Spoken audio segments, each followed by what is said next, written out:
Hello guys, आज हम रउआ सब खातिर कुछ कहानी लेके के आइल बनी। सुनी लो कहानी कैसे बा। तो आज के जौन कहानी बा एगो मनुष्य के और एगो भगवान के कहानी बा। तो सुन लो कहानी कैसन बा।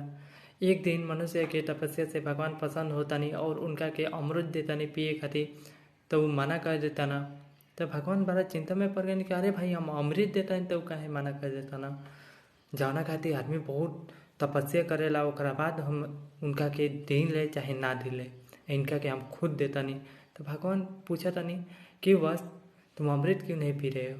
तो मनुष्य कहता नहीं भगवान अभी खैनी खाए हैं इसीलिए अमृत नहीं पी रहे हैं। तो भगवान बोले अरे अमृत के लिए लोग तरसते हैं, हम तुमको अमृत पीने के लिए दे रहे हैं, इससे तुम अमर हो जाओगे।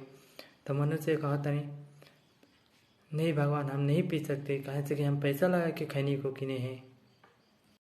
हेलो गाइस, अगर कहानी अच्छा लगल तो वीडियो का लाइक करम लो और कमेंट में ये जरूर बताएं लो कि भगवान के संगे मनुष्य अच्छा कहीं ना। हाँ, ऐसे ही वीडियो पावे तो चैनल को सब्सक्राइब कर लो और बेल आइकन को जरूर दबाएं लो। कहे कि बेल आइकन को दबाएं लो तबे तो नोटिफिकेशन जाए रहो सबके पास।